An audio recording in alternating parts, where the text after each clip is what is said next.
Good morning, Discord. Good morning, Kick. Good morning, Twitch. Good morning, Rumble. Good morning, Aiken. Man of the Woods. Paul. Sonny. Good morning, Dad Echo. Good morning, Max. Good morning, BR. Good morning, Man Bear Bull.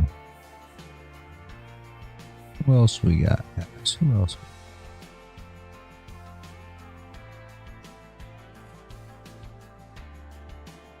Brown. Good morning, good morning. Ace, good morning. How is everybody today?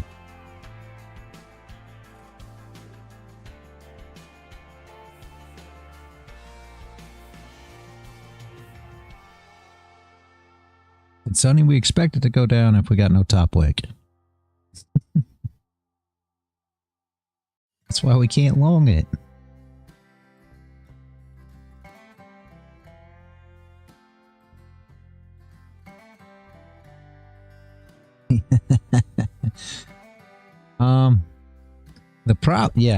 The next top wick was the problem.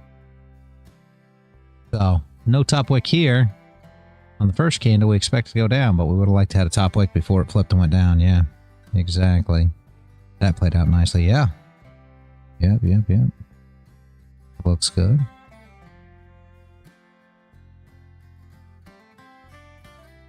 World War III.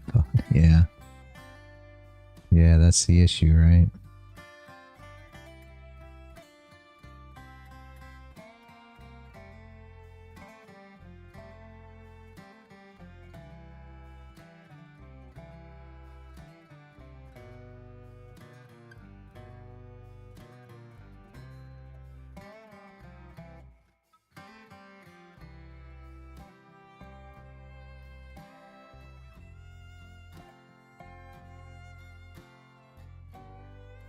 That is a fact, Sonny. That is a fact.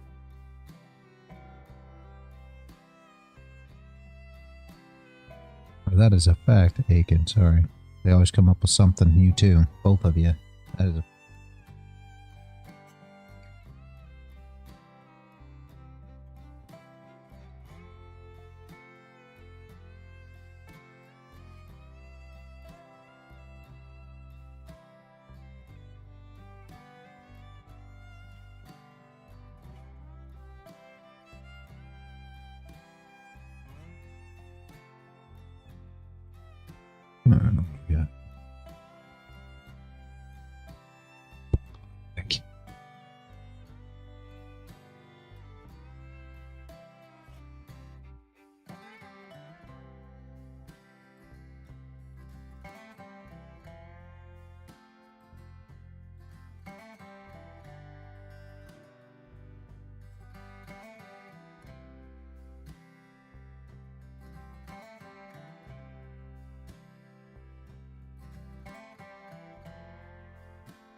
Goldie isn't nice today. Oh, come on.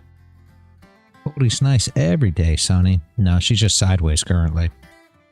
And Paul, very, very true. Your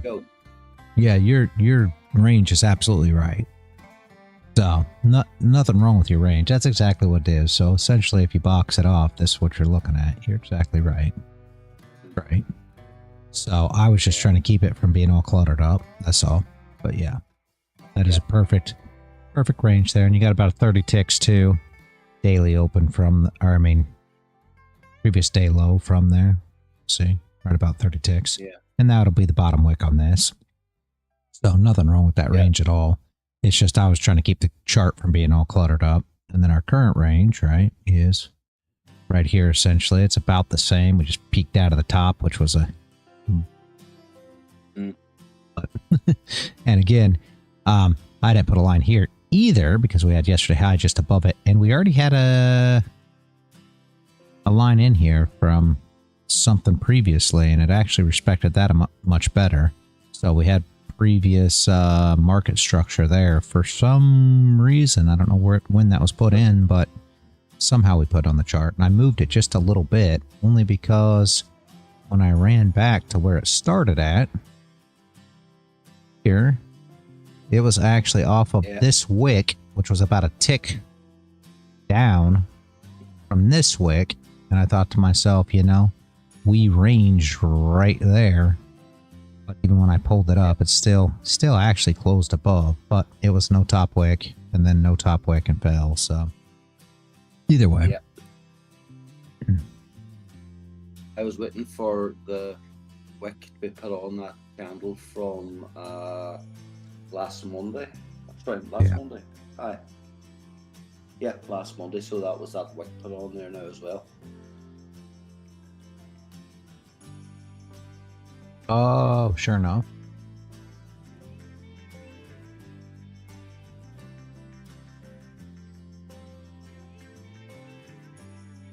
Yeah.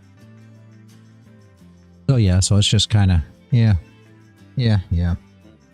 But ugly, yes, kind of ugly, Sonny. Not gonna lie, but what are you gonna do with it? All we can do, wait and see here.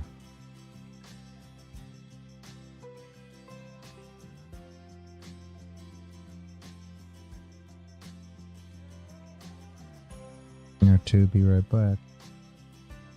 3 minutes, yeah, of course, Aiken, of course. Well, it's Paul's on it. He'll do it for you. He's not going to go anywhere till you get back. I need to leave. I'm the one that needs to leave, Aiken, not you.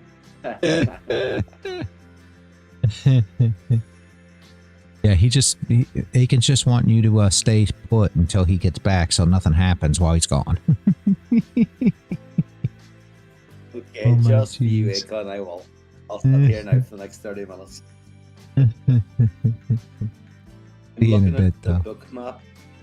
Mm-hmm. CVD is up at 2,976. So it's looking, that book map is telling us that it's pumpy anyway. But again, I always like to do the inverse of book map as well.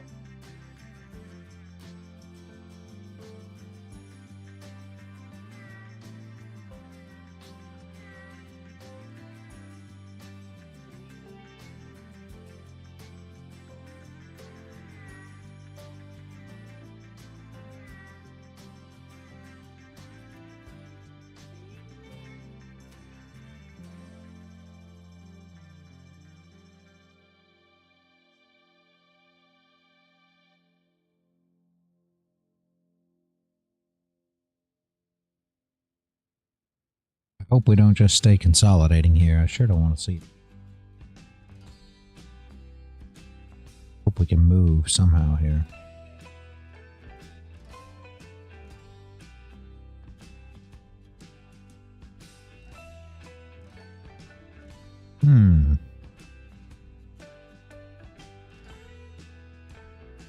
Maybe here. Love to come down for these bottom wicks.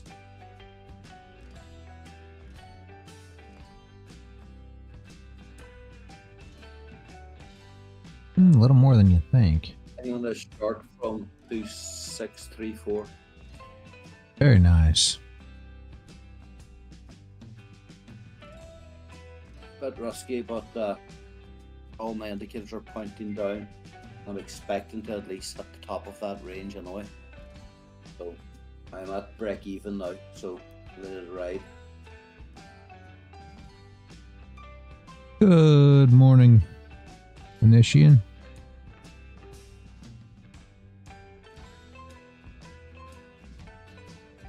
What's Max? Oh, Max is short too, from about 42.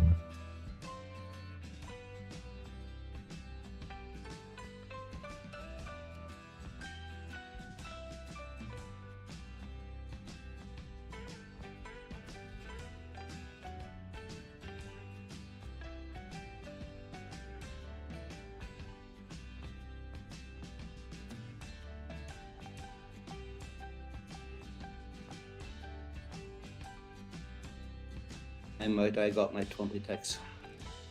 Beautiful, Paul. Nice, very nice.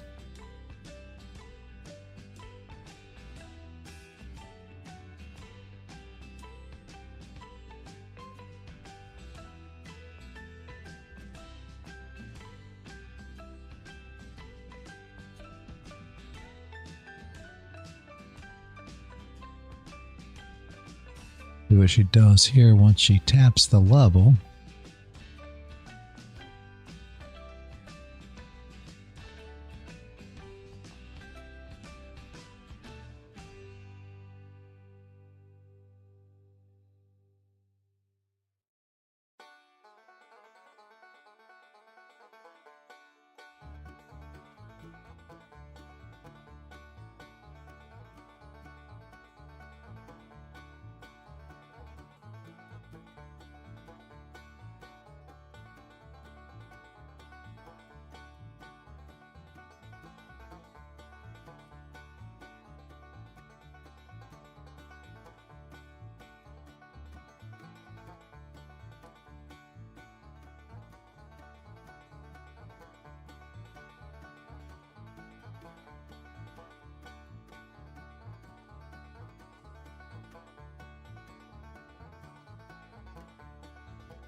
Yeah, Max, not a bad exit at all, I don't think.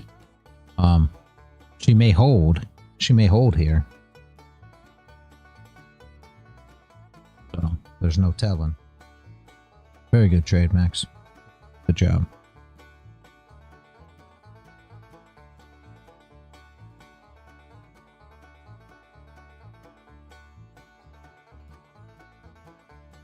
That's not bad. We've only been on 10 minutes and two of us already have had 2 successful trades.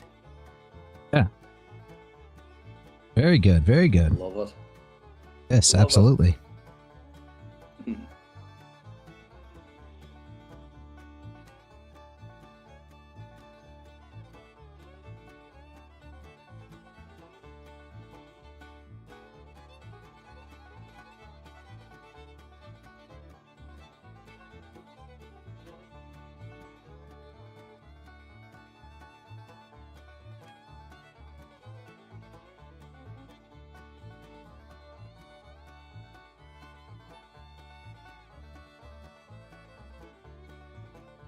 Reality.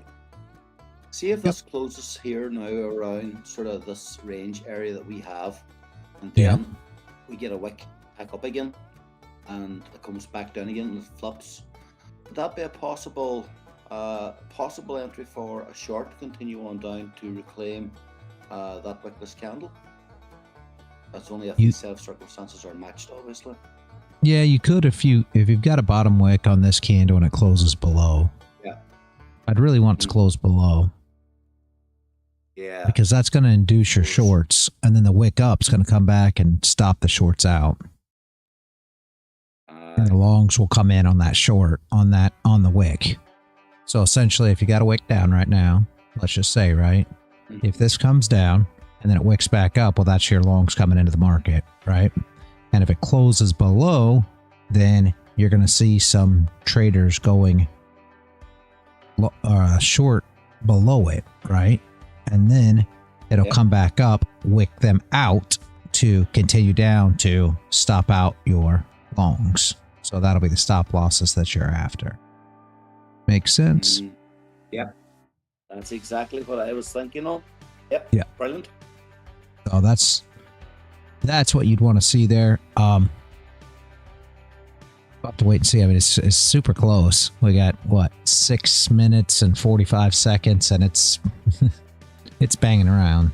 So sorry, no more time. Oh, you got to go, Crown.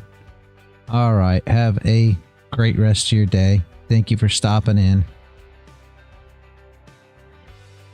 Oh. Oh. Oh, sorry, one more time. Sorry, I thought you said no more time. Yeah. Okay, yeah. We can explain it again. So, if this comes down, right, and then you put a... Hey, Kid Poker, good morning. Never traded gold, only ES and M and Q. Yeah, and we play around with ES and M and Q a bit too, but I like gold more than anything. All right, Crown. So we come down, right? As we're closing, we got 5 minutes and 49 seconds left. So you come down, you put a bottom wick on this candle, right? If it comes down and then drives back up, well, what does that mean? That means that longs are in the market. And we'll draw it out real quick. Let's just say that this is the wick. And of course, the candle's still building. Okay. So that means that longs are in the market. You get a close below. What will happen? The shorts will come in. Breakout traders waiting for the close below the range, right? So the shorts will come in. As the shorts come in, if you get a top wick here, right? So your next candle comes in, saying that closes there, and puts a top wick on. Well, what happens? Now you have stopped out the shorts that have came into the market. Why did we stop them out? In order to bring price down. So here's your candle up. Shorts are stopped out. Now what do we got to do next? We're going to trade this into the longs entries in order to hit the stop losses to get our drive. Put a wick on this candle, which is the hour, right? Sense, Crown, I hope. So stop losses on longs would be here, below lows, right? So that's what we're targeting. That's what we'll be targeting if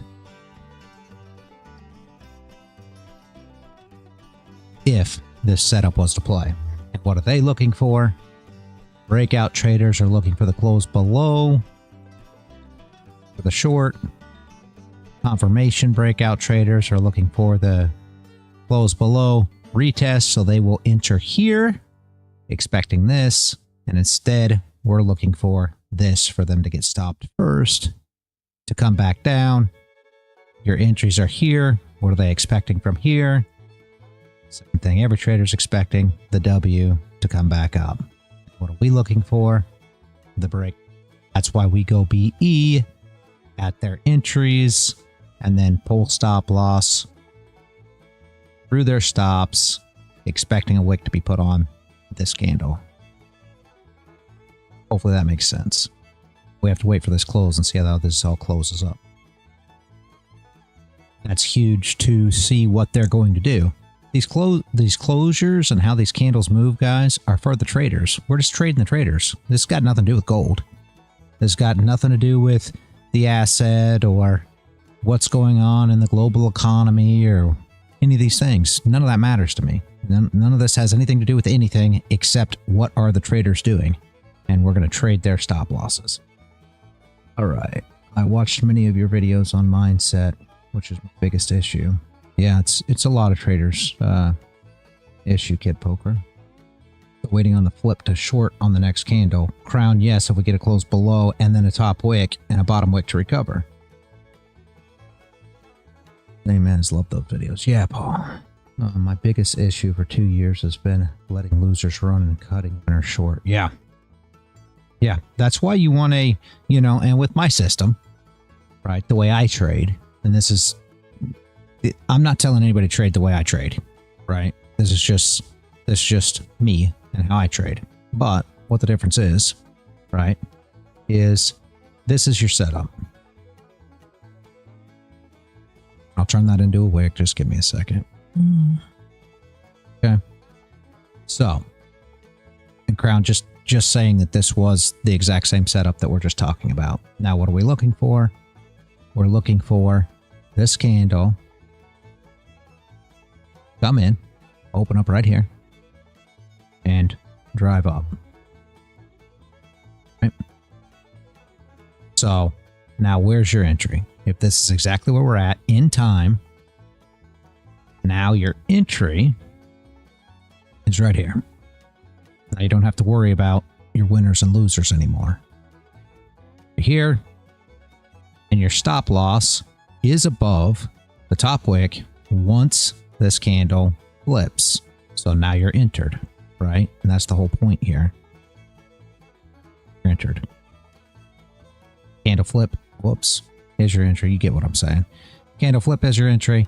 TP1 is here. Recover are the entries. Now your stop goes to BE. And your take profit 1 is hit there. And now you drag your stop loss as price goes in your direction. So there is no TP2. Whoops. I guess I can't drag it that way. Gotta drag it from this side. I keep on grabbing the candle. So there is no TP2. There's never TP2. Doesn't matter to me. This thing can go forever. Doesn't matter. What are we doing? We're chasing this. Stop will get closer as we come into areas like previous day low would be there. And you drag the stop loss. So now there is no reason to worry about your losing trades running because they're never going to run. You got above the high of the candle that you're trading. So that's it. What you do want to do, and this is all up to you and your risk tolerance, right? And you could call this a close below, guys, if somebody wants to trade down into that. I want it. Let's see what the wick actually ends up here. The problem is you got 40 tick wick to recover, so it's a great setup. Let's see what the stop loss is going to be. And that's what I was just about to talk about, Kid Poker. Basically, what you do is you say, okay, my stop loss is going to be blank for my risk tolerance. Okay, so as you're sitting here looking at this, let's just say you're going to trade this. The biggest problem with this setup, guys, is once it flips, you can only expect this 20 ticks here. You see what I'm saying? Do you want 40 the whole wick? Yes. Can it break through and give you the whole wick 40? Yes, but chances are it'll start getting a little rocky right here at 2021. Oh, is it still tradable? Yes. Okay. Now, Kid Poker. If you say my risk is blank. So for me, it's 30 ticks. Right? So for me, if I was to trade this, and I'm not going to take this position just because it is above, and right there is as far as I can go my top wick. That's my rules, right? So this would be a valid trade. The flip happened. You can enter this trade. Your short's here. Your entry's there. And your top wick is here. So that is your stop. Your stop loss is going to be 25 ticks. Take profit 1's going to be 20 ticks on this particular trade. That's why we don't want to take it, because you do not have a close below. But that would be the actual trade setup. I would wait for a close below myself, just because you're going to get rocky here. But you have a maximum risk, right? Does that make sense? So on this particular trade, your risk would only be 25 ticks. And if you say, okay, well, my maximum risk is 30 ticks, then that's where you're at with it. You no longer have to worry about staying in losing trades. You're out. It's a loss. You go on. You don't hold them. You don't add to them. You don't ladder in. You don't do any of these things. You take the trade. It plays out. It doesn't play out. Who cares? Doesn't matter if it plays out or doesn't play out. I keep trying to tell everybody it doesn't matter. Who cares if it plays out or doesn't play out? As long as you followed your plan, that's all that matters. You followed your plan. You did as you were supposed to. You won. That's it. There's nothing more to it than that. So right here would be your tap to this area, which would be your 20 ticks. Entry's a little below there. Anyway.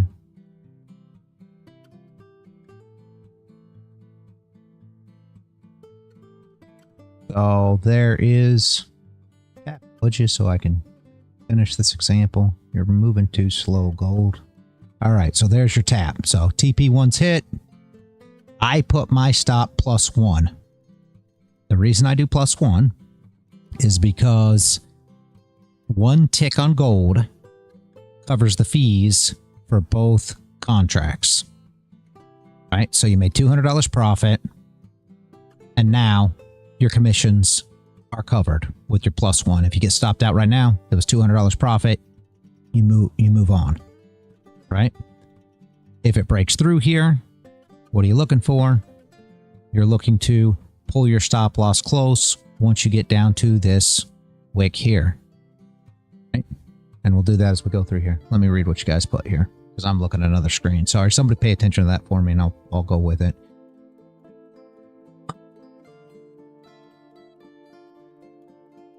Videos of your strat. Oh yeah. Yeah, Paul dropped in. Thank you, Paul. I'll be reviewing the video again later for sure. Okay, Crown. Beautiful, beautiful. Thank you. Constantly getting trapped. You should never get trapped. Oh, which what? Where are you trading, Kid Poker? You should come and show up to the streams, man. Give me, give me a week or two. Come and show up on the streams and trade with me for a week or two. If it doesn't change your trading, you didn't lose nothing but a week or two, right? I assume you've been putting a lot of time into whatever you've been doing thus far.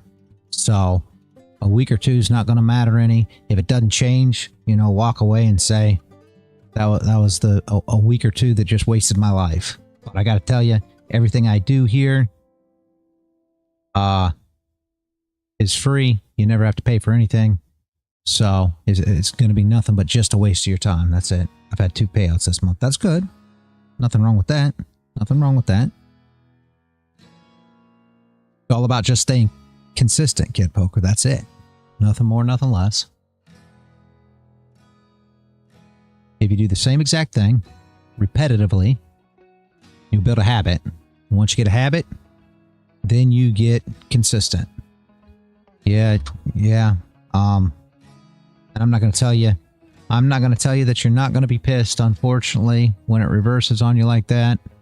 But it does happen. There would have been you would have been hit there at +1, guys. So $200 profit, done deal. Anyway, also to the short. You took it, Sonny? I was just showing it as an example. Hey, G Flock. Good morning, man. You took it. You did well. You got out just like I said, right? Oh yes. Okay. I was gonna say all I was doing was showing. I wasn't expecting anybody to take that. Please, guys, don't just follow along. I realize it worked out, but that wasn't the actual trade plan there. But yeah, Kid Poker. I mean, you're gonna get mad, unfortunately, if you take a loss. A lot of people do, and that's where managing your loss is everything, right? Because if you have a clear set of rules, then one loss doesn't matter. And what the biggest problem is people don't have a clear set of rules. So what they'll do is they'll take a loss that's far greater than what they should have ever took, whether they're moving their stop, whether their stop's too big, whether they're laddering in, hoping to keep the position alive, and now they take a big loss. And now they get pissed, just like you're saying, and now they go and they revenge trade, and what could have been, a small loss now turned into something you remember. And this is why I always try to preach the fact that traders are the only ones that do this. You say Kid Poker, I'm going to assume you play poker.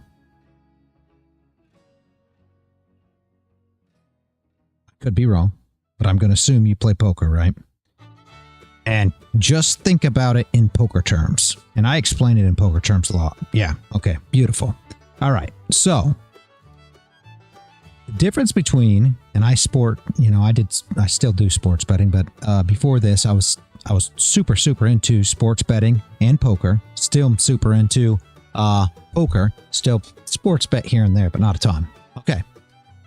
Think about if you played poker and you based what you did on each hand, and that's it. Imagine that for a minute. And I mean, I don't know where you are in your poker playing, but with a name like Kid Poker, I'm going to assume that you're pretty deep into poker. Think about that for a minute. Think about if you said, okay, I have pocket aces. All right. And I'm assuming you long time. Okay, beautiful. You get dealt pocket aces, right? And here you are.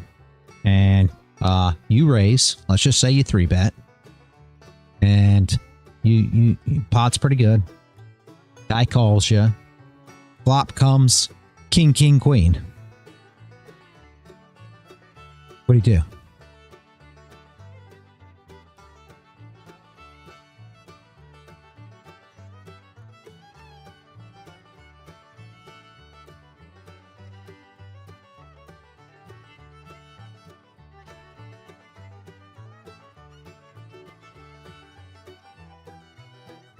Check.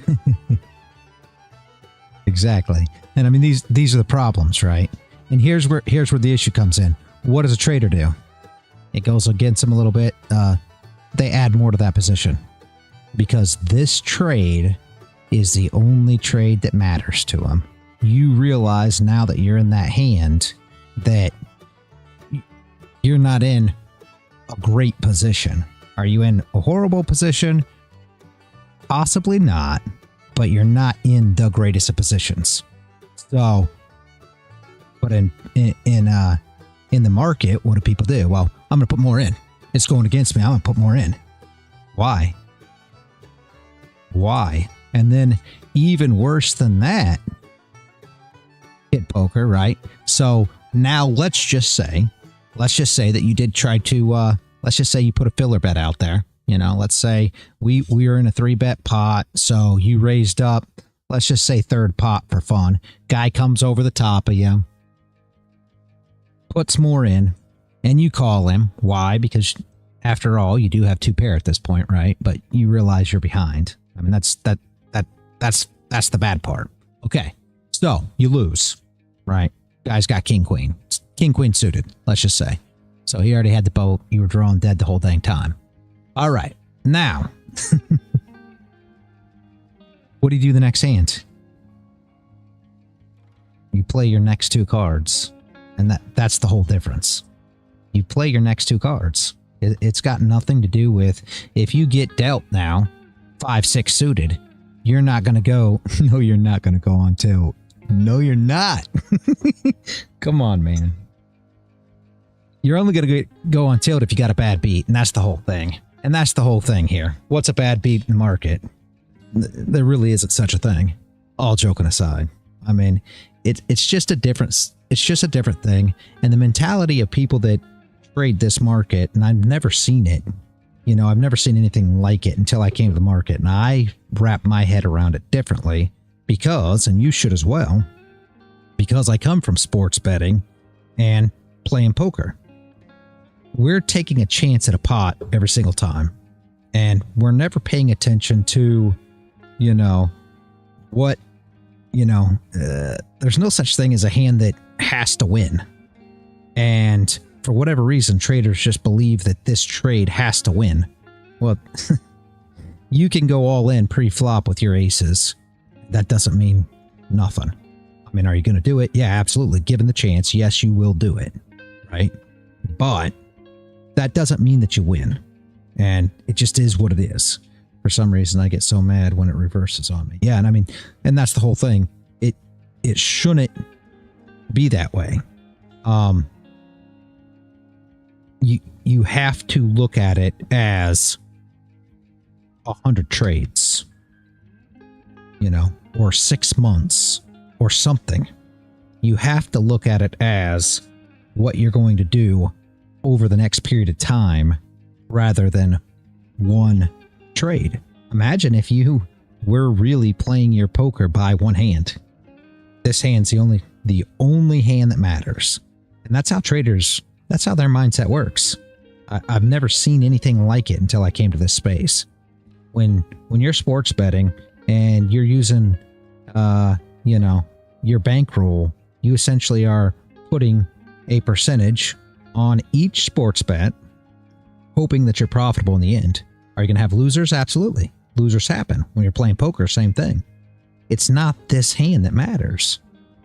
I know the problem, and it's my winners are too small compared to my losers.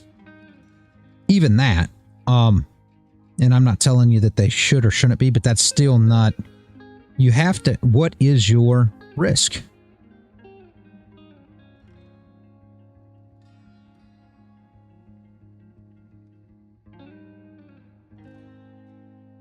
What's your maximum risk on a trade?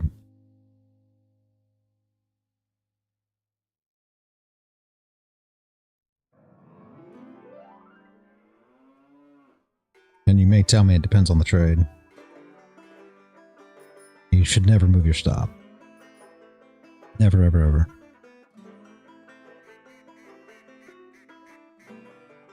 Yeah. But what's your maximum risk, though? When you enter a trade, okay, so for me, right, it's a setup and then it's an entry. So I just showed you what my setup was.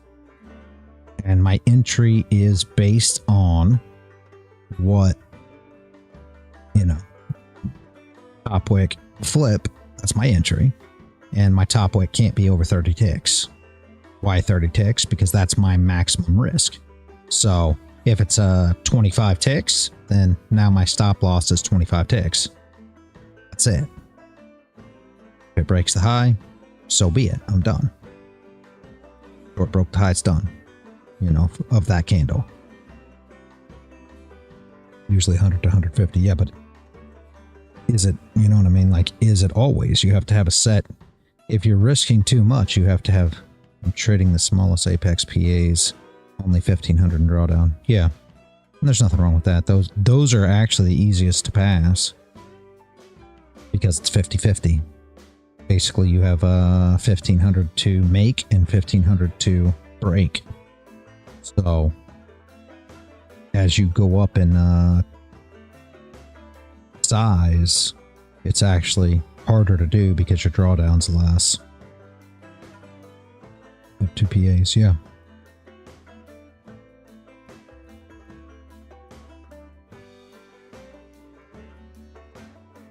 162. Yeah, so you've had a couple. Yeah, I mean, there's nothing wrong with that, man. It's just if your stop is 100, right? Yeah, I know. If your stop's 100, then you keep it at 100. And if you lose 100, you lose 100. You take 15 losses, right? You keep it at 150, and you can take 10. That's completely up to you, but you need to keep it there. You have to keep your stop that always. Nothing more to it than that. And when you enter, you make sure that that's where your stop has to be. I mean, I don't know what you look at for your stop criteria, right? Like, why is your stop at this point? But, you know, it is what it is. And am I telling you that stops can't be bigger than take profits? No, I will never tell you that. If you play poker, you've been to the casino. And if you've been to the casino, you realize risk to reward's the biggest joke there is.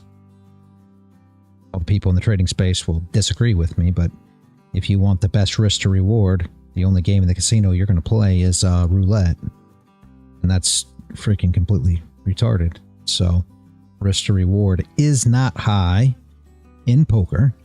And if we said, well, the only way we're going to get involved in a pot is if we have 2R in the pot. You understand what I'm saying?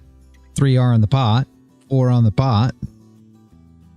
You know, so I do not trade risk to reward. Never will trade risk to reward. I trade bankroll management.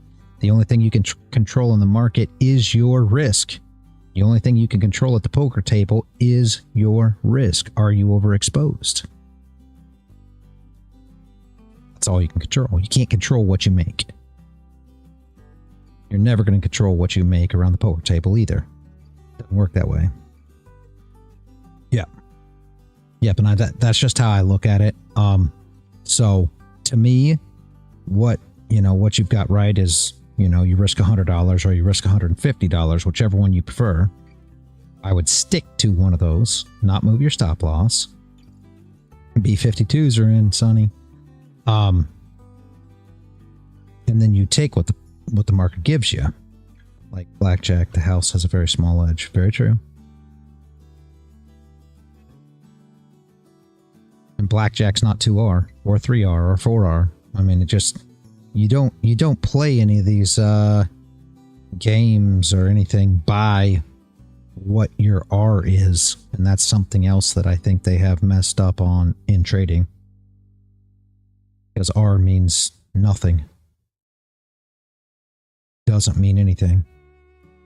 So essentially, if we took this exact same trade, let's just say that I just took here, okay, and our stop loss, here was our entry, and let's do this again just to have fun with this. And I'll show you the difference, because this was actually a successful trade that would have been made unsuccessful. Now, let's look at this for a minute. Our stop loss was 25 ticks. So our 25 ticks was right here. Okay. And you guys just saw this trade play out live. And anybody that just tuned in, don't take this trade, obviously. You guys just saw this trade play out live as to how we took it. Okay. And R to R, guys, that'd have been the trade. So instead of taking profit, instead of making $200 profit because we put our stop loss one tick into profit to cover our fees, instead of making $200, you would have lost $250 per contract. So you would have lost $500 on this trade because of R to R. See how dumb that is?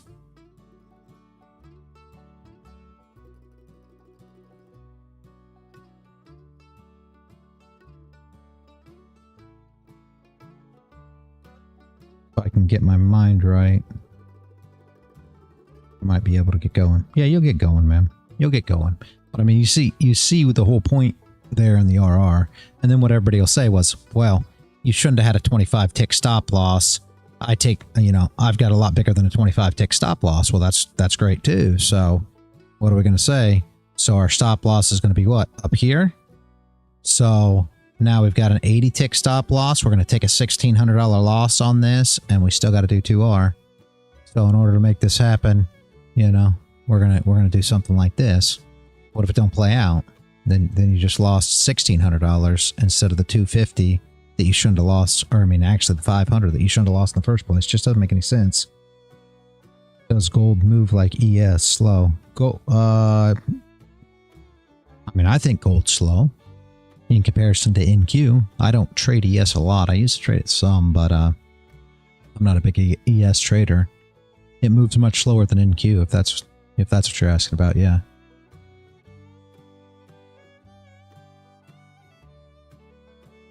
Yeah, NQ is insane. Yes.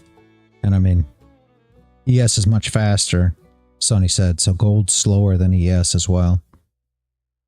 I prefer gold. Gold is, Sonny doesn't like gold much. It's my favorite asset to trade, all joking aside, but it is a little higher money depending on how you trade it. This should be the recovery this wick, guys, that we were talking about.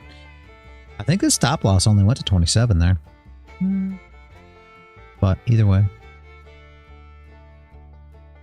No, it was 31. 31 for the second bang down here. It recovered to 40.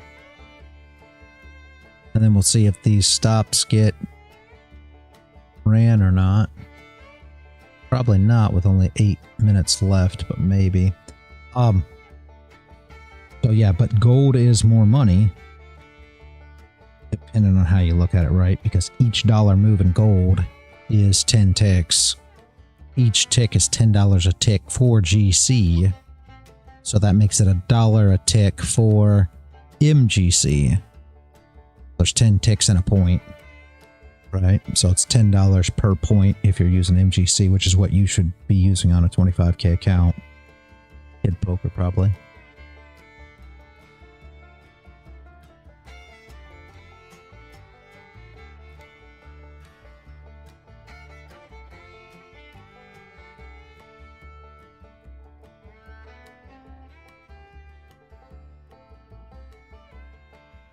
Be dropping, Sonny.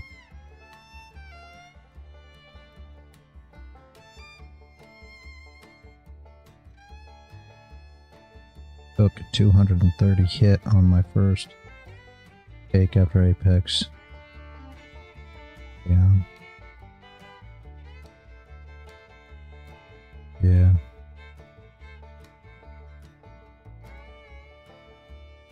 Yeah, you gotta just set yourself rules.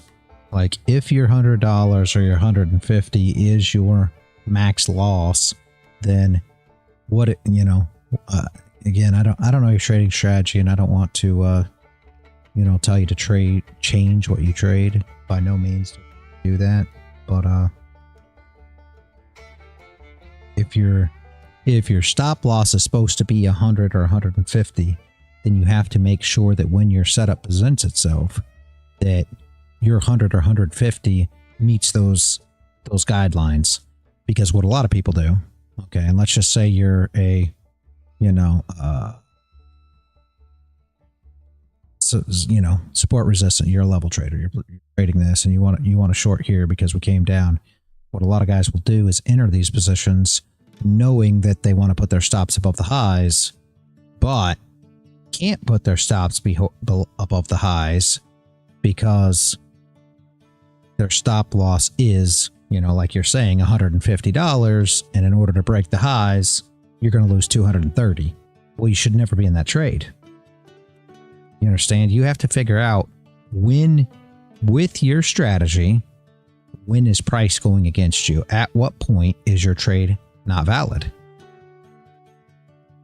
Once you figure out what point that is, when you're looking at your setup, thinking about this entry, then you say, okay, let's measure that.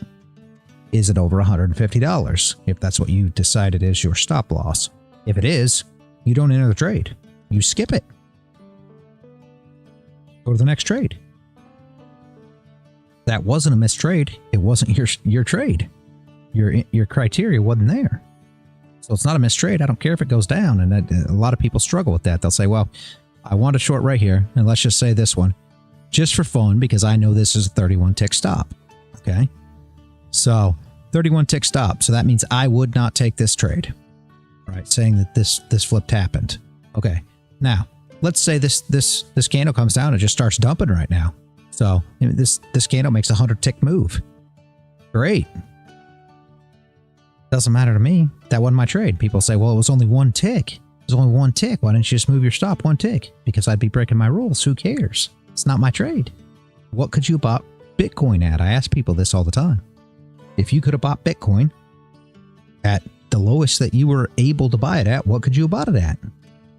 You know, most you guys could have bought it at $100, $1,000. Here's where we might push down here. You missed that. You know what I mean? You missed that already. So what does this freaking trade mean? Nothing. Nothing. You missed the boat on Bitcoin. Who cares about this stupid trade? We'll go on to the next one. Doesn't make no sense. Right? Yeah, I trade on the 30-minute and the 1 hour.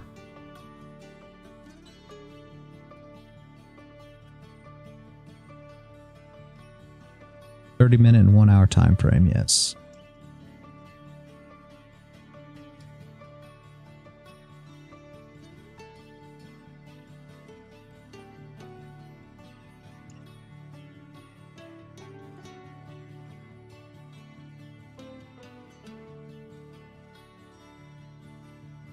Possible entry of close with a bottom wick, yes. Yeah. 3 minutes. Not a bad idea. Kind of already had a push down, but not the worst idea. It's a little tough. I'd like to see, it'd be nice to see a doji candle next, honestly, but we'll see here.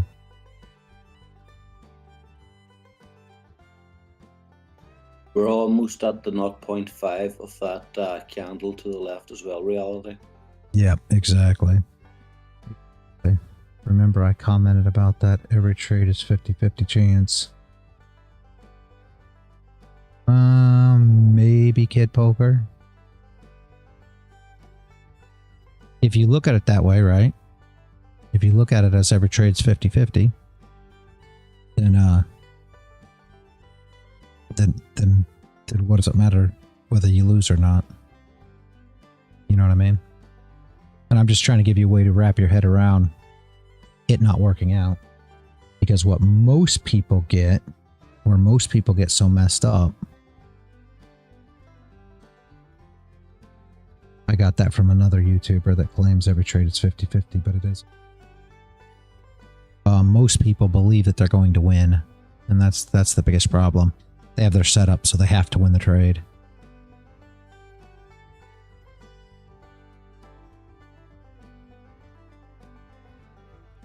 Yeah, at least a 95%, 50-50. Why bother? But yeah, most people believe they're going to win, and that's why though that they get so upset when they lose. Like your bad beat in poker. If you got pocket aces, that means you win, right? No, that's the whole problem. No, it absolutely does not mean you win. You know what I mean? And that's the problem. Every trade, just like every sports bet you take, just like every poker hand you play, is based on nothing but probability. You're putting probability in your, you know, in your favor, let's say. No bottom wick there, guys. It's going to be ugly. It's going to push down, then probably flip and come back up and test that. Maybe we'll get a doji here. You're just putting probability in your favor. That's it. So at the end of the day, that's all you're doing, right? It's got nothing to do with this trade should play. I've heard it so many times. I entered this trade and it should have worked out. Why? Why do you believe that? Well, because we came up into a order block with a fair value gap into the 618. So who cares? What does any of that matter? And I realize it's very unpopular. People don't like the opinions that I give. But at the end of the day, that's the truth. What you're doing is you're managing your risk. And you're doing everything you can to limit losses. That's it. That's all we do all day long. We are risk managers. That's it. So, if you're thinking about it some way different and you think that somehow, you know, this setup is the perfect setup and this setup's just going to win and this trade just has to win, that's when people start doing things like moving stop losses and stuff like that, because it just has to work out. There's no reason this isn't going to go down. Oh, it's just got to go down. It's got to. Why?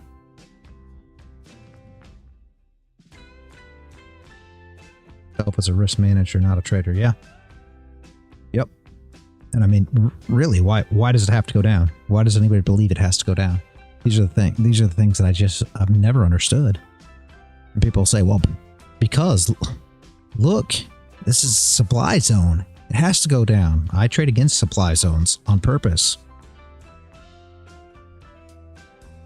Why? Because when these things start happening and your supply zone comes in and people start shorting and you see that it's not pushing down, you know that we're going to run through the stops.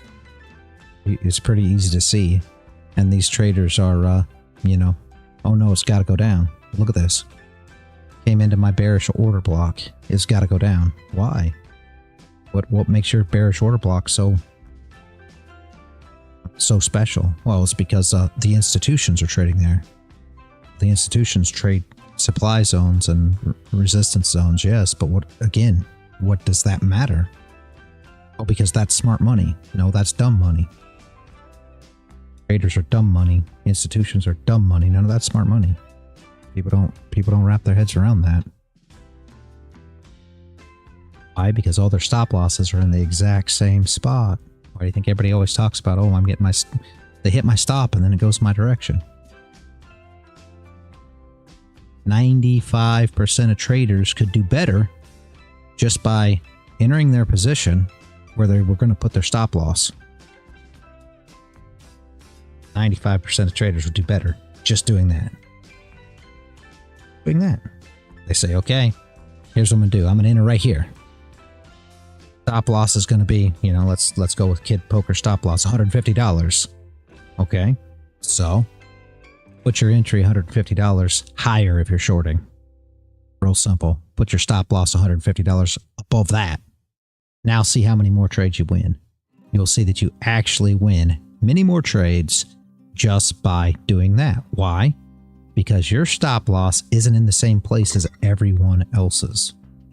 He says, well, my stop loss isn't where everybody else's is. It can't be. I trade SMC. I trade ICT. I trade supply demand. I trade support resistance. I trade trend lines. I trade Fibonacci retracements. I don't care. Go look at all them strategies. Write them all on the chart along with yours that you trade. And now show me where all the stop losses are. And you'll see everybody has them in the same spot. Yes, it's absolutely all the same stuff. And what do you do when you put all your stop losses in the same spot? That's the problem. So let's just say this is our area. We already know this is our area, right? So if we look at this area just like this, and we do this number right here, you pull your Fibonacci, you're going to see that Fibonacci says this is great. You're going to say that this is supply zone. This is a bearish order block. This is your support that's now turned resistance. I mean, essentially, this is a breaker block at this point. All these things. Well, when everybody goes short here, if they're going short here, everybody's stop losses are right here. They're right in this area, most of them. And you'll see it time after time after time. And like I always say, if the market makers can use $5 million to push price into $10 million worth of orders, they're going to do it time and time and time. That's why stops get hit. That's why I trade stops getting hit. Okay. Creates fuel for the market. Yep. It's all just liquidity. All right. Anyway. So all I'm getting at, Kid Poker, is keep your stop, whatever your stop's supposed to be. If it's going to be, if you want to max, you know, if your maximum risk is $100, make sure that every setup that you take is $100. Or if it's $150, do it that way. But make sure that you have that maximum limit, right? And why do you put your stop where you put your stop? You know, I don't have a clue for that. I'm going to say if you shorted here, you're probably putting your stop above this area, expecting that this will hold so that you don't get stopped. And that's great. Just make sure that it is within your stop threshold in order to take the position. If it's not passing the position, who cares? Apex had an indicator on Ninja that I used that would show trapped orders, supposedly. Yeah. Most indicators aren't correct. If you want to see, you know, where people are at, just look at the strategies. I think it sounds like you've been trading long enough that you know what supply demand is, you know what support resistance is, you know what trend lines are, you know what order blocks are. You know exactly where the stop losses are going to be at in those areas because you already learned that system and none of it worked for you. Is that because you were putting your stop loss at the same place that everybody else was? So 98% of traders lose. So if you trade with the 98%, you can't expect that anything else is going to happen but that, sadly. Again, those are my unpopular views that, you know, that's how I trade. I trade against the 98%.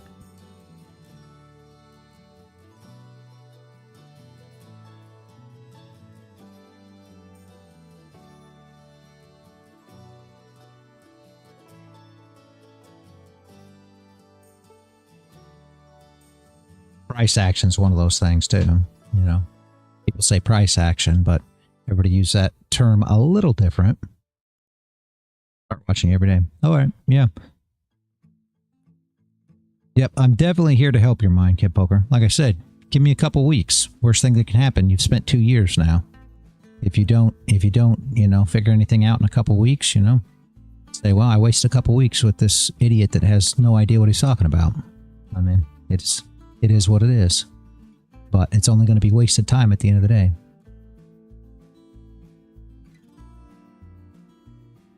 I don't believe that's how you'll walk away. I trade a cash account. You mean like my own capital? No. I don't trade my own capital on futures. I traded my own capital on crypto. I was a full-time crypto trader before I came here. Yeah, I use funding companies. Yep. Because it makes a lot more sense, in my opinion. It doesn't put your capital at risk, and the richest people in the world use other people's money. They don't use their own to get rich. So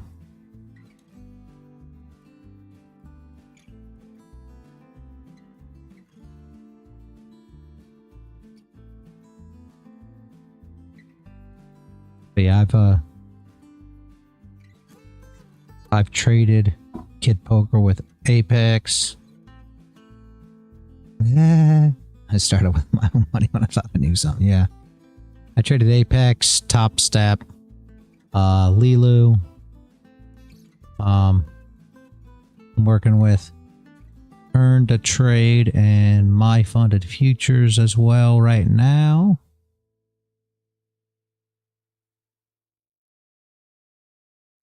So I had a bunch of accounts through Apex, and I no longer trade with them. I have a bunch of accounts with Lilu. Top Step I had 3.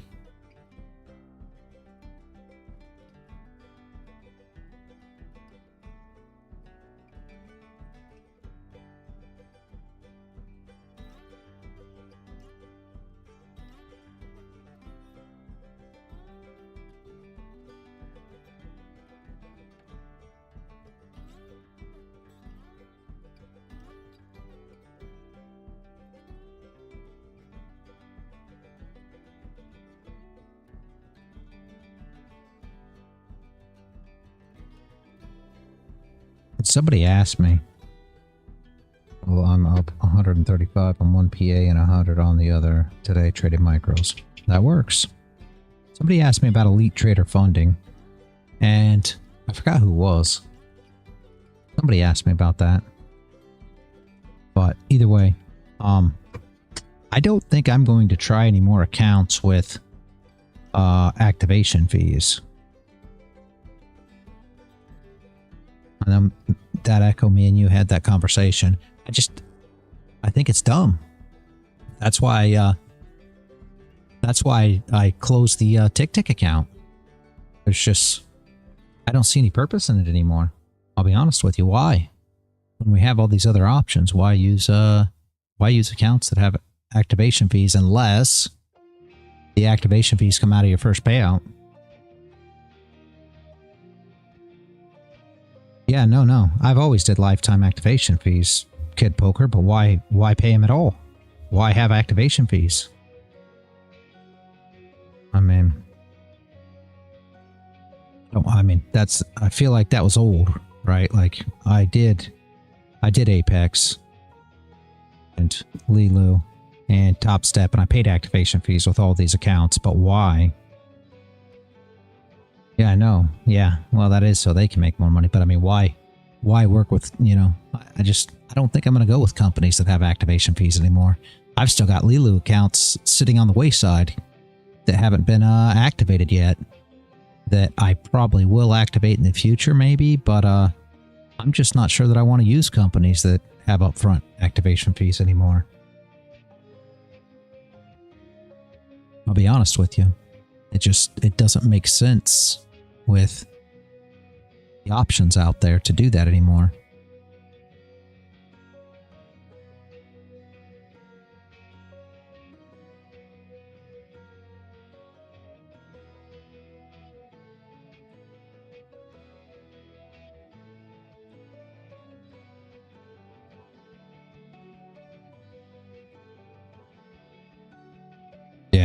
I had like, was it 8 accounts, 9 accounts with them? I shut them all down.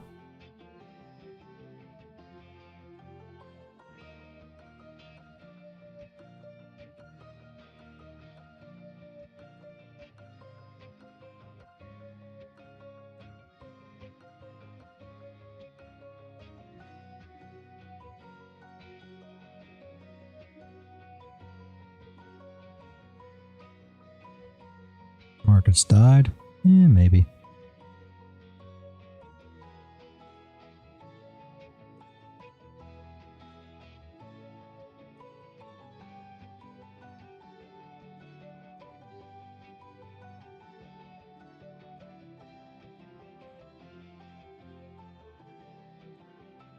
Wolves, V-shaped recovery. Yeah.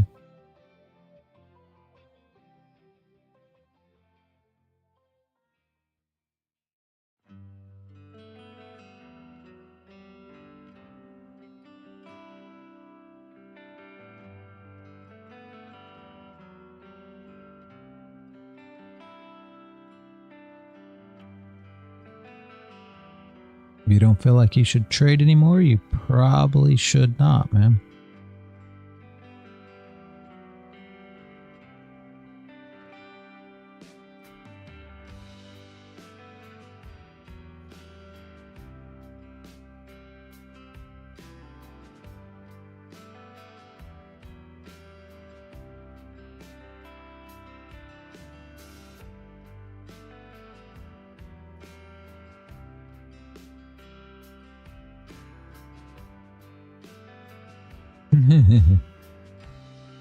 And if you have a problem with overtrading, you should probably put some kind of limit on your trades too.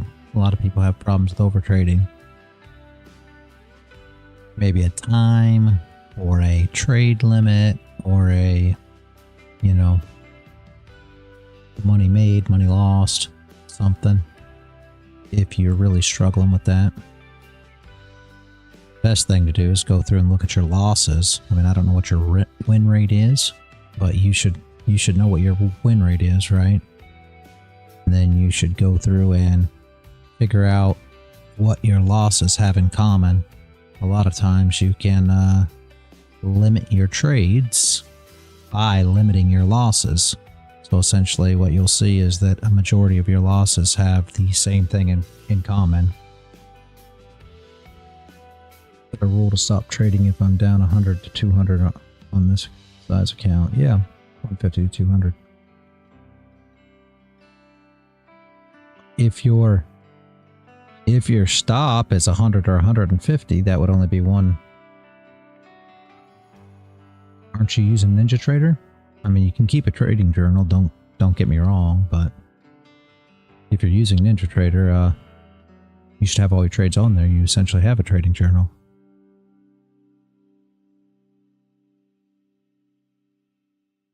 Yeah, just go to your trade performance.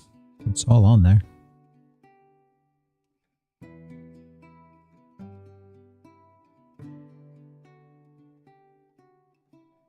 Yeah, you could do that too. Nothing wrong with that.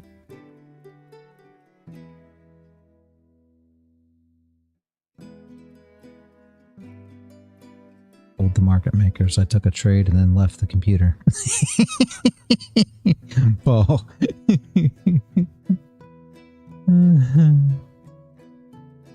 It worked. That works. That's all that matters. That's what I'm telling you now. I've discovered a new trading technique here.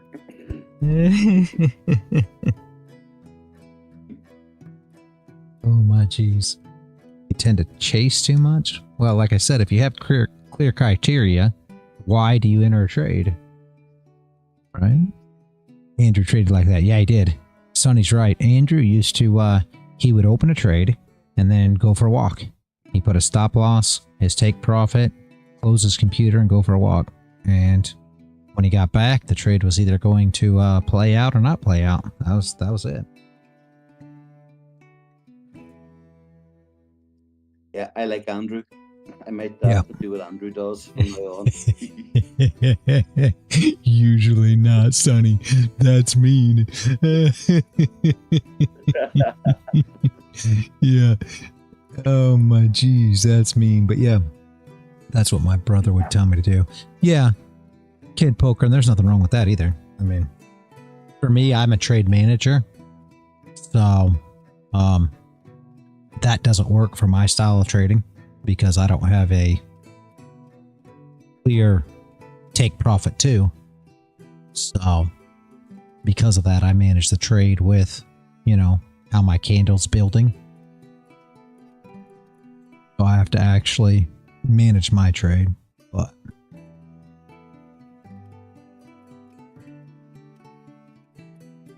yeah, exactly. I take profit 1 and then move my stop +1 and then continue to move it as it goes. Oh, no way. That is lucky. Good job, Paul. Nothing wrong with that. Very lucky, my friend. Very lucky. That's actually happened to me twice now in the last 2 weeks because I also have my GC and my MGC. I need to be a wee bit more careful about that one.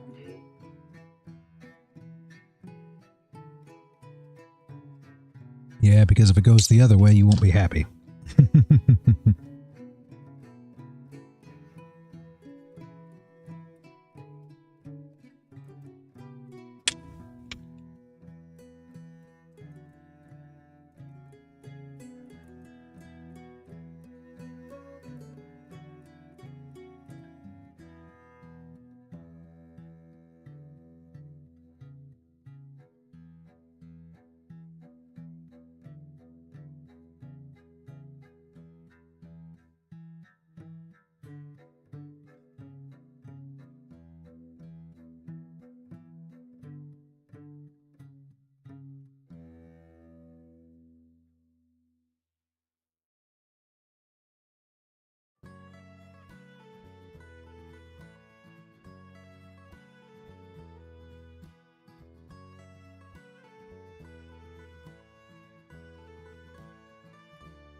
All right. See you in a bit, Paul.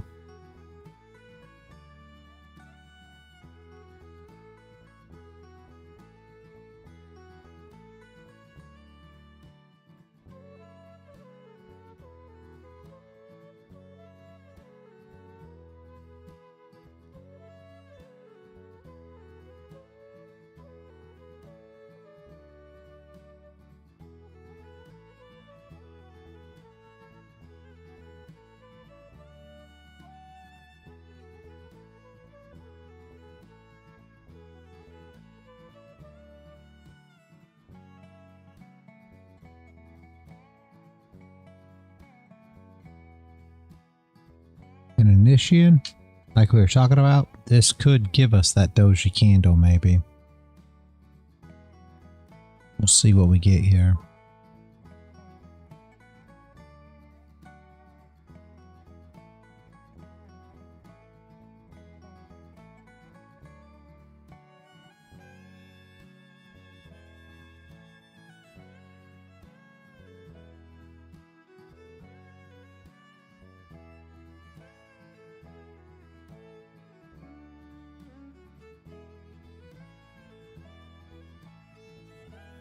Nothing wrong with that, Kid Poker.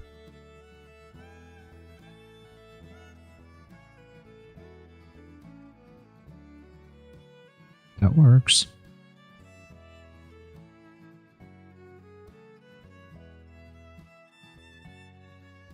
You just want to keep them all that way, that you continue to take payouts from the PA accounts, you know? And keep them running.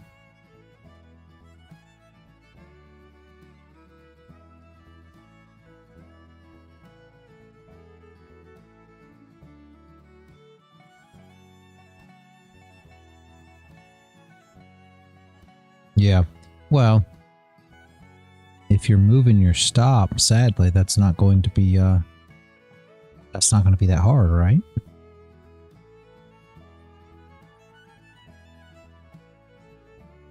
And like we just went over,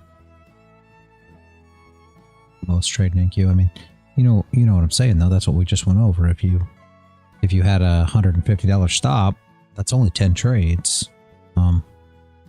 You know, and if you start moving the stop loss now, instead of 10 trades, it's, you know, 6 trades, 5 trades, 4 trades. So.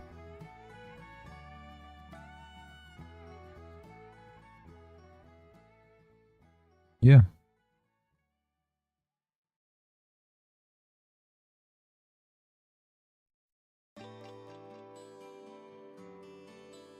Did it help?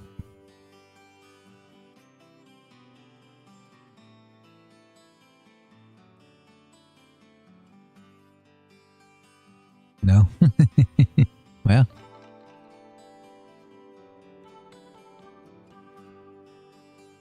Like I said, for me, I think you need clear base rules. In my opinion, I think you need an actual, I mean, I hate to say a trading plan, but I think you need a clear base rule set that is, this is the setups I'll take, and give a reasoning for your setups.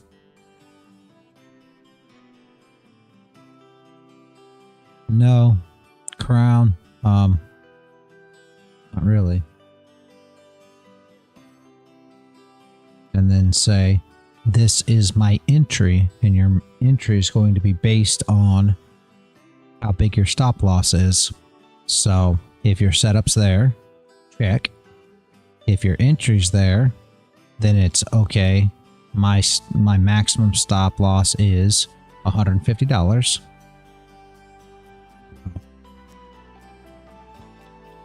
It's not a valid entry if, you know, your stop loss would be over that amount. So you skip.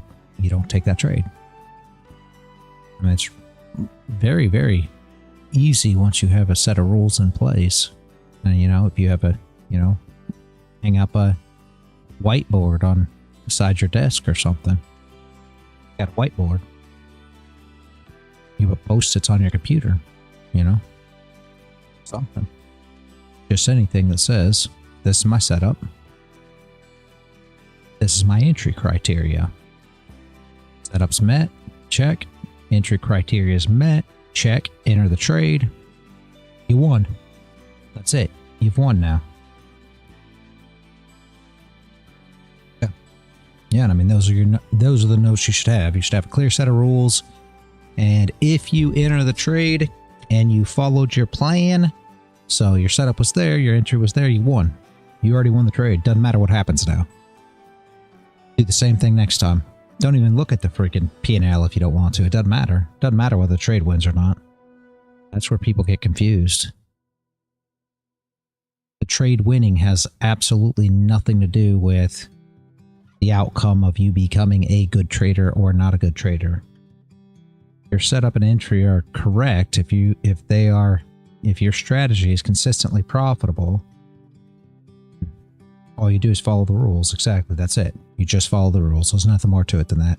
And that's what you try to accomplish every day. It's got nothing to do with, I made $500 today. I lost $500 today. Who cares? What does today have to do with in the grand scheme of things? If you don't plan on trading past today, then today's all that matters. But if you plan on trading tomorrow, today don't mean nothing.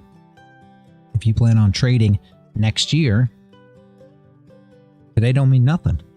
It even means less. Have a consistently profitable strategy, then you just stick to your rules. So what are you trying to do? You're trying to perfect the process. That's it. That's all you strive to do every single day. You wake up in the morning, perfecting your process every day. That's all you do. Got nothing to do with what I've made on this account, what I've lost on this account. Was this a green day? Was this a red day? It's got to do with, did you win today or did you lose? And how you win and you lose is following your rules. You followed your rules, you won. You didn't follow your rules, you lost. I don't care what your P&L says. I don't care what your win rate was today. Who cares? If you didn't follow your rules, you lost. Why? Because you just formed a bad habit. You're going to do that tomorrow.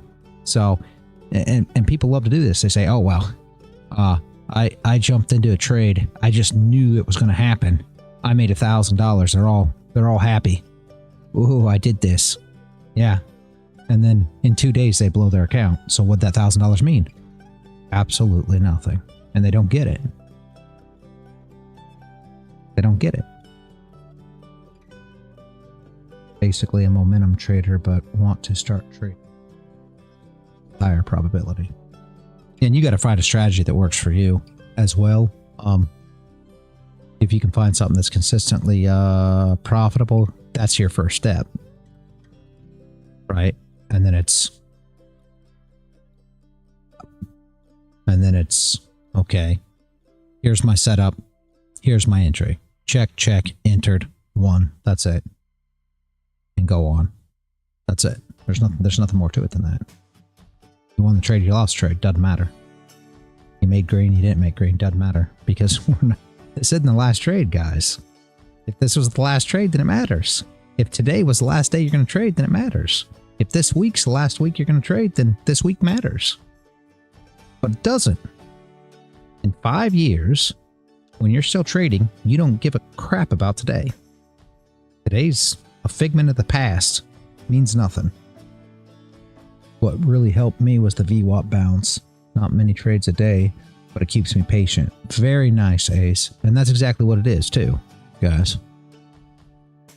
That's all it is. You find what works for you. That's it. And then you don't draw outside the lines. Trading's that easy. Everybody wants to overcomplicate it. It's nothing more than that. You find out what works for you. Whether it be, you know, VWAPs, whether it be EMAs, whether it be, yeah, I don't care what it is. Figure out something that works for you and stick to it. Stick to the rules. That's it. Nothing more to it than that. It's boring at the end of the day.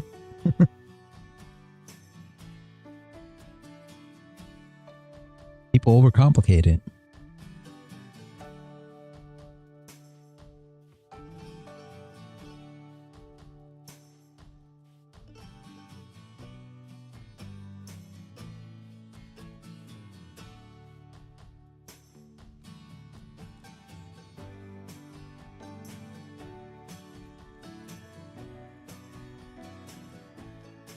That is ugly. Ugly clothes.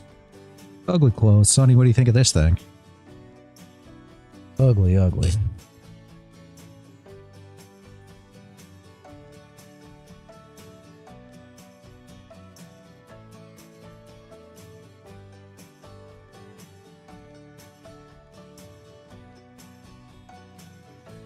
Yeah, no, there's VWAP on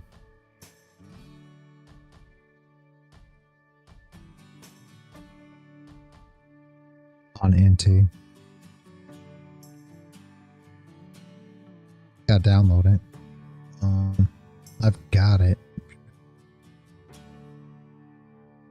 I don't know if you actually want it or not.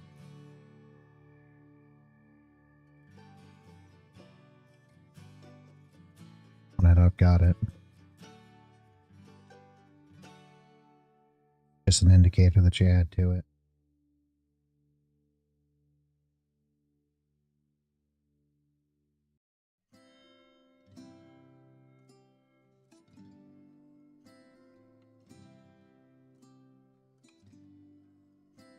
Think it'd be standard. Yeah. Yeah, you would, but also I forgot to mention micros have helped a lot. Yeah. Micros are going to build your confidence. I was never a micro trader. That's just me. But micros are going to help your confidence a lot because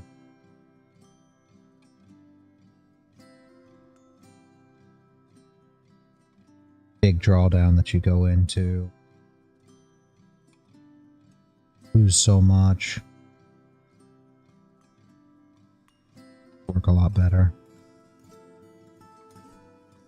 Yeah, not as much, not as agonizing. Yeah, and that's what a lot of people say. I've never liked micros, but it's my style of trading. I don't like the fees on micros myself. But I use really tight stops too, so it's never been an issue of a drawdown issue for me, right?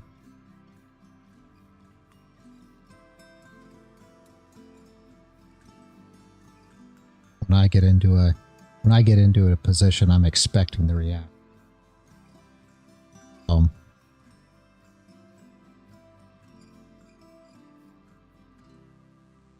The reaction doesn't happen, I know pretty quick that trade's not going to go my way.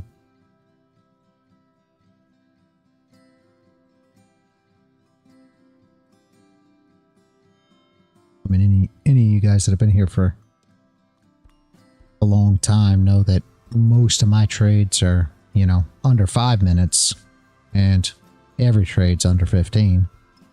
So there's not a lot of time that I expect to get into drawdown.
Still looking for this bottom wick. It wouldn't surprise me if we don't go get it here.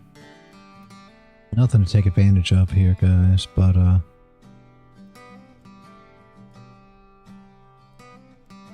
sideways.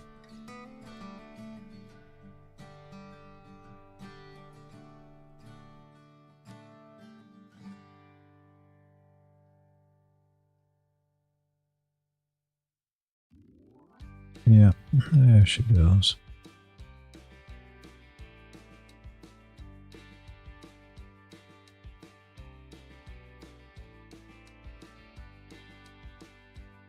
Close above 15.2 is bullish. Under is bearish. I go live Kid Poker at 6 a.m.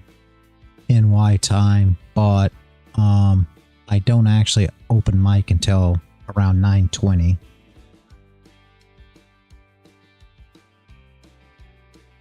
So I do PA and trading, right? Okay, so you're on the same time as me. All right, so yeah, at 6 a.m. I do PA and trading. So at 6 I do the TA on the charts, and then I trade. Normally you're not going to see anything until about 8:20, 8:30 for an actual trade setup, and then at 9:20 I open mic. So everybody wanted to see my TA live, and that's why I come in at 6 a.m. every morning and just start my TA so that everybody can see. I don't open the chart until I'm here on the live stream. So everything that you see me do first thing in the morning is the first time I've seen the chart the same.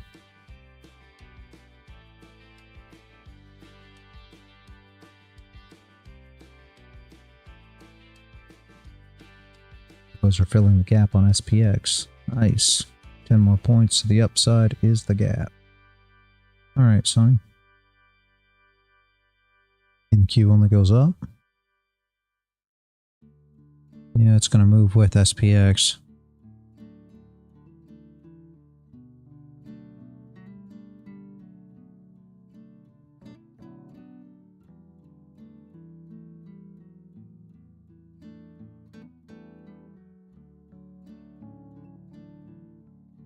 those freaking gaps. Yeah. Yeah, he uses the SPY chart ace. And if there's a gap in the candles there, he draws it in.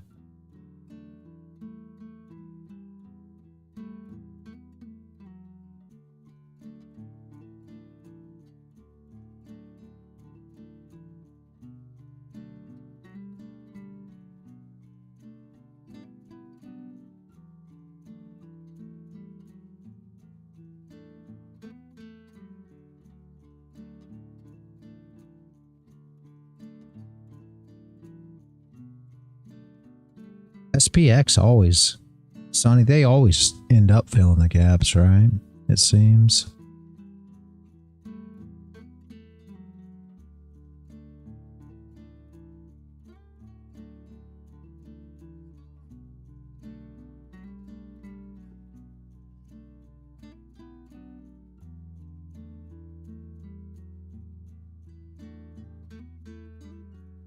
Yeah.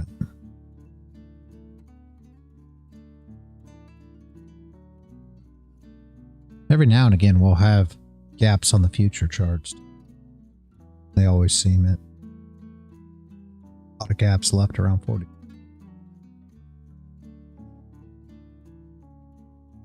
Yeah. Just saying. They always do seem to fill them. They'll come back and fill them, like our gap from the Friday close to the, Sunday evening open.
Yeah, Kid Poker, it's MGC.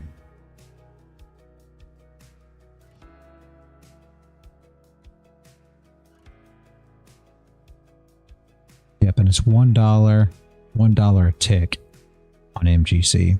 So it's $1 a tick and $10 a point because there's 10 ticks in a $1 move on MGC or on gold all the way around. 10 ticks in the dollar because it moves in 10-cent increments.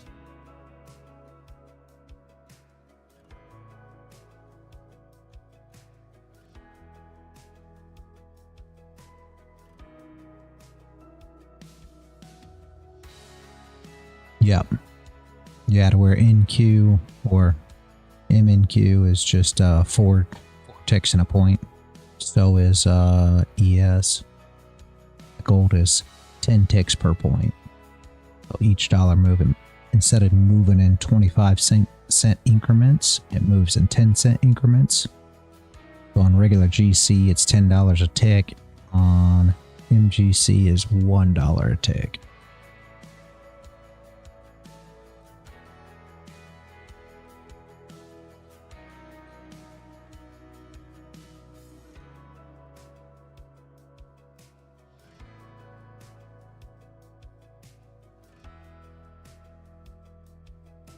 Careful of NQ. NQ minis. That's how I trade the NQ. 2 minis. 2 minis per trade.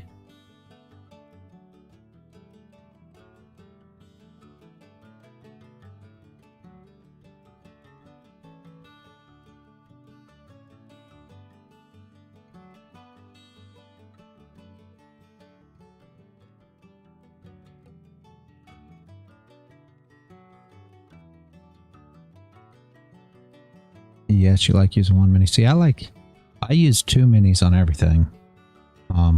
The reason being, well, you already know, because I TP1 and then move my stop into profit. So I always use 2 minis for everything.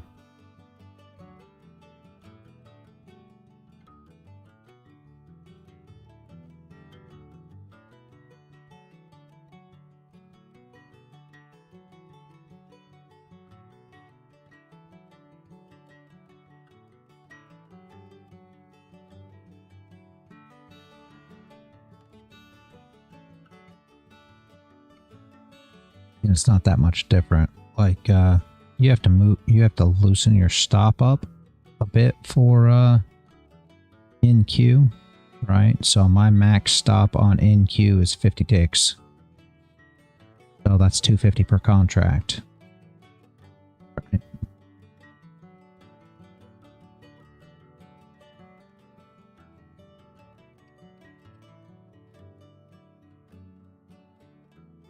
Where on gold it's 30 ticks. So 30 ticks, but that's 300 per contract. So it's essentially the same thing, right?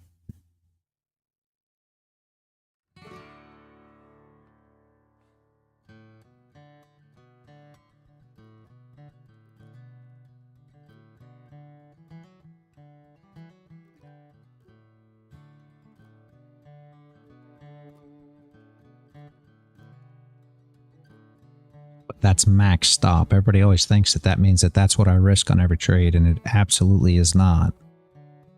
Max. So for me, it's not a set stop. You guys already know I use a top wick or a bottom wick.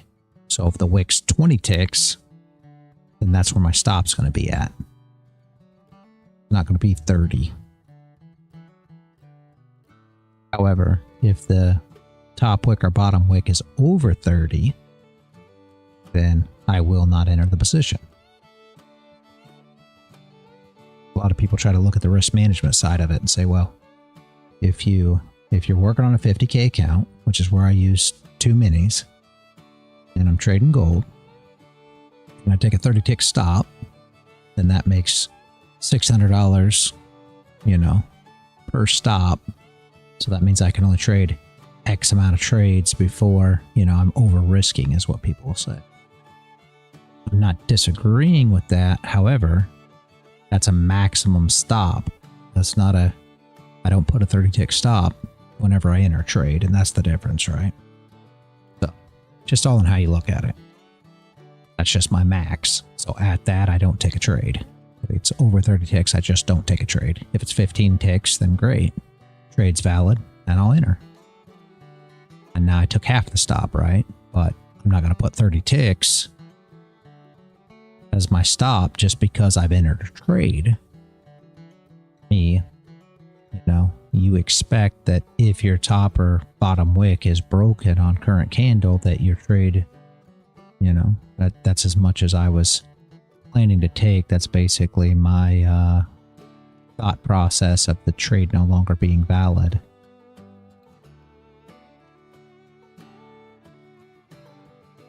Unless for some reason we have, you know, a level or something that is close, then I might use that level rather than the wick itself, expecting maybe we'll put on a little steeper top wick or so on and so forth. So sometimes we do something like that, but for the most part, essentially your stop loss should be where you consider the trade to be invalidated, where you consider that if it breaks here, it's going to go up or down, you know, against you.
NQ just keeps going. Yeah, NQ can do that.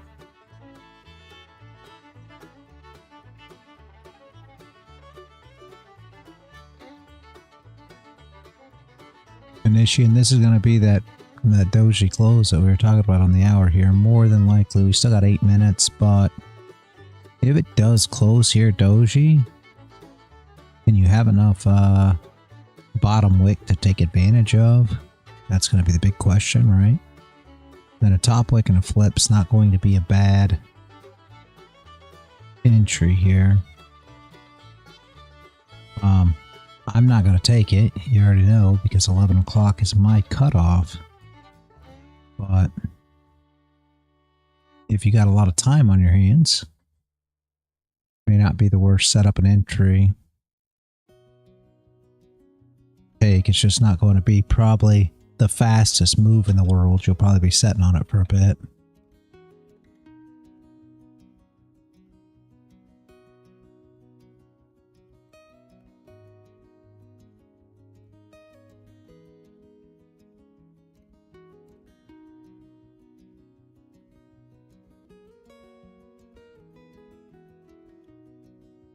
I just would want to make sure that you're not closing this consolidation right here.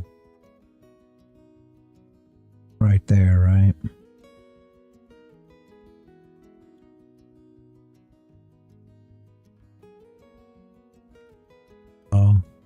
If it does, I'd wait for the next candle to come in. You'll probably get a candle up in this area first.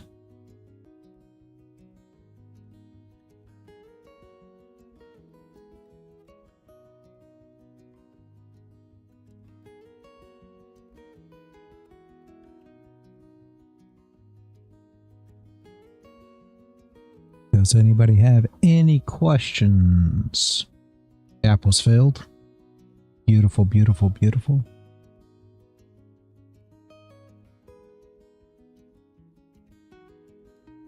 Now you'd expect we'd come up here and hit 695 again, but maybe not. Maybe since the gap's filled, it's not going to get up there.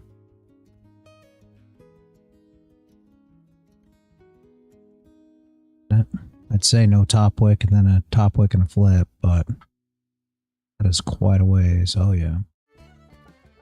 Long way up there. I'm not sure.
Okay, Kid Poker. Yeah.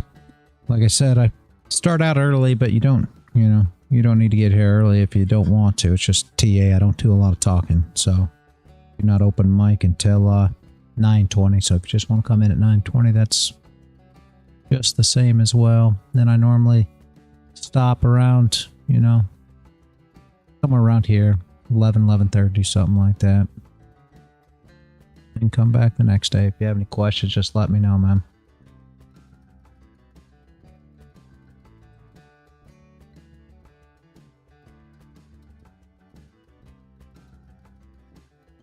Yep, I appreciate you showing up.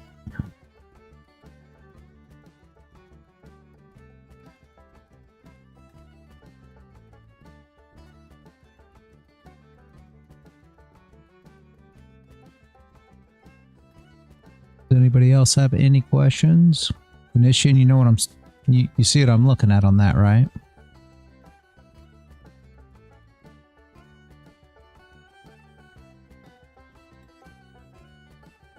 And again, I don't know if you want to get involved because you'll probably be sitting in it for quite a while just because gold slows down so much after 11.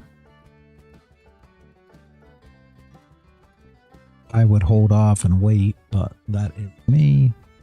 It wouldn't surprise me if we don't stay within this box. It's trapped within this box for a bit. And you can even say from here to here, maybe even. But it would surprise me if we don't kind of get stuck in here throughout the day. That's kind of what you're looking at, right?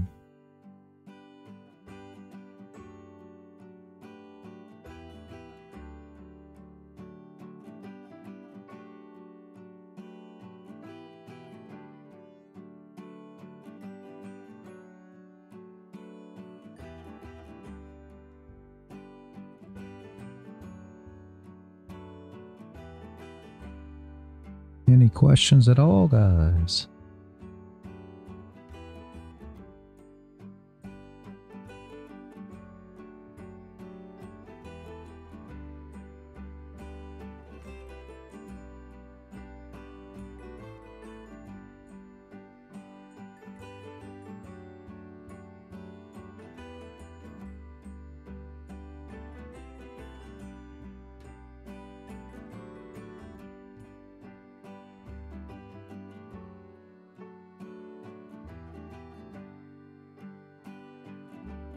I'm going to wait for this candle close, see if we get a bearish doji or not. Pull that level or above it, but bet we close about where we are with bullish doji. Problem with that is we'll probably kind of move up again from the next candle.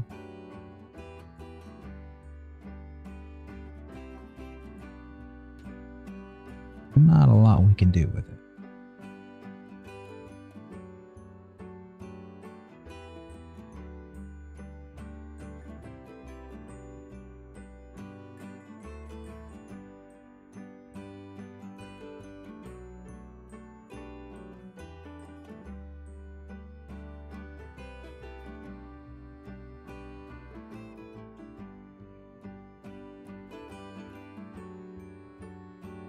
Yeah, that's what I figured. Looking for sellers on NQ. Yeah.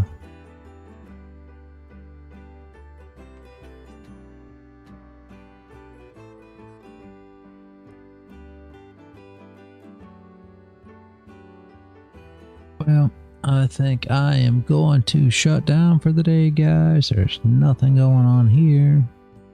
Ace, have a great rest of your day. Nishan, have a great rest of your day. Honey, have a great rest of your day. Paul, have a great rest of your day. That Echo, have a great rest of your day. Crown, have a great rest of your day. BR, have a great rest of your day if you are listening. Yeah, absolutely, Dad Echo. I appreciate you being here. Thank you guys for showing up. YouTube, Kick, Twitch, Rumble. Have a great rest of your day. And as always, guys, stay consistent out there.